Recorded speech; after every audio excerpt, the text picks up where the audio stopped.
Hello, I'm John Cooper and I'm the Utility Director at the City of Pembroke Pines. I'd like to talk to you for a few minutes about the things that are going on in our city this weekend. As we're all aware, we've experienced heavy rainfalls from Tropical Storm Eta. In fact, the western reaches of our city have experienced as much as 18 inches of rain, and this is actually a once-in-a-lifetime event. I'd like to show you on the graphic behind me the reporting from the National Weather Service about what's happened. First, here you can see the lower half of the state of Florida, and as we know, the storm came by here over the weekend. The colors represent the different amounts of rain that happened, and the darkest colors, the reds, are the highest rainfall amounts from the storm. Remarkably, our city is right in the epicenter of the highest rainfall amounts produced. In fact, if you look very carefully, you can see a little purple dot there. That's us just west of I-75 that produced as much as 18 or more inches of rain. You can see in the scale over here on this side that the darkest colors are 15 to 20 inches. That's that little dot. That's the Silver Lakes area and other areas west of I-75. The rest of the reddish colors are about 12 to 15 inches. And as we head east in our city, closer to the turnpike and the southwest section, you see it coming down to about 8 to 10 inches. And then as you get closer to the coast, it comes down even more. So Mother Nature has dropped on our city and on Weston and on Western Miramar an inordinate amount of rain. In fact, what we call a 1 in 100 year event. Because of all this, we have serious flooding in our city. In many neighborhoods, especially in the west, we have streets and sidewalks that are completely covered in water. In some cases, actually stranding residents in their home, they're unable to go to work. And in some cases, some of their cars have even gotten wet in the driveway. Now, I'd like to spend a few moments to explain to you a little bit about floodwater management. When the floodwaters come from a storm like this, they're managed on different levels. On the state level, we have the South Florida Water Management District, and that district is responsible for the large canals. In our case, our water goes to the C number 11 canal number 11, which is the one on Griffin Road, the big giant wide one that runs all the way along Griffin Road. And representatives from the South Florida Water Management District, they pump that water out to the ocean or to the Everglades. And we've been in contact with them, and they are assuring us that everything is being done to pump that canal down as fast as possible. On a more local level, all of the lakes in the western reaches of our city are managed by the South Broward Drainage District. Their job is to pump down those lakes and put them in the Griffin Road Canal. So the system all works to drain our city to the ocean or to the Everglades. The city Public Works and Engineering departments are in constant contact with representatives from the South Broward Drainage District, and they assure us that they are pumping as feverishly as possible to bring the water levels down. At the end of this presentation, I'm going to put up a slide with the telephone numbers for the South Florida Water Management District and the South Broward Drainage District. Should you like to give them a call, but I assure you that they are doing everything possible to bring the waters down as fast as possible.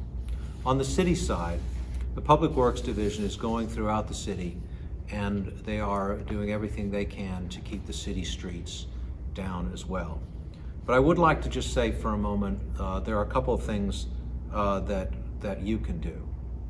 The first thing that is needed is patience. And I know that this is a very hard challenge, and it's impacting many people in a negative way. But we are all at the mercy of Mother Nature here. As an engineer, it's my experience and my guess that it would likely be at least 3 days before the waters subside. And if we have more rain, well, it's just going to take even longer. So we're all sort of in this together, and we're all in it for a bit of a haul. We also need to realize that many of the neighborhoods, especially in the West, are private developments. If your neighborhood has a gate, you're a gated community, for instance, your drainage of your streets are the responsibility of your homeowners association.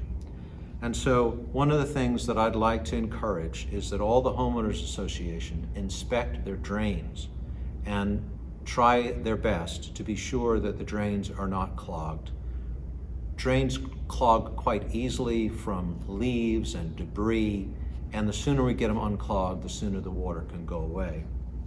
So that would be possibly a significant help to your neighborhood. While we wait for Mother Nature and the drainage districts to remove the water, our sewer system has been taxed beyond its limit. This happens because the floodwaters are so high that they're actually getting into the sewer system. And when it gets into the sewer system, it makes it very hard for the pumps and the pipes to remove the sewage in a timely way and get it out of your neighborhood to the treatment plant. The sewer pumps and pipes just frankly are not designed for this much water. So basically this, when the streets are flooded, the sewer system is flooded. And it's not something that we can easily control.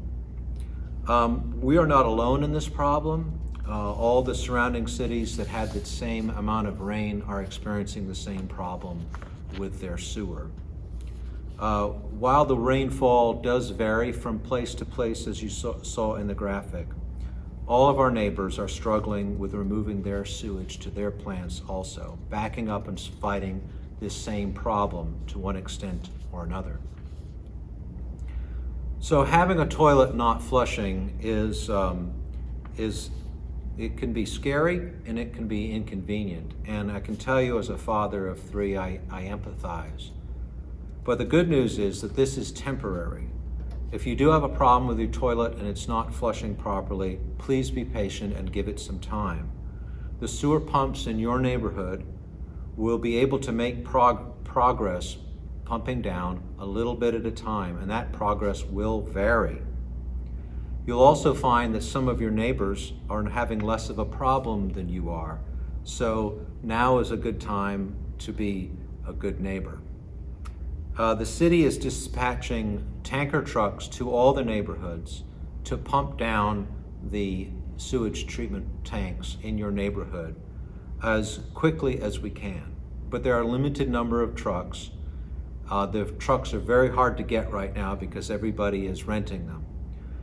So please communicate with us about your neighborhood. Following this presentation, I will put up another slide that has all the numbers and email address for you to contact. And we've created a special call-in number just for this incident because we're having such a high volume of calls. So please be patient with us. There are a lot of people calling. There are, in fact, 160,000 people impacted by this storm in our city alone. So we will have to wait for the floodwaters to subside and the streets and sidewalks to appear again. Please assist us by having your HOH check the clogged drains and be patient with your toilets.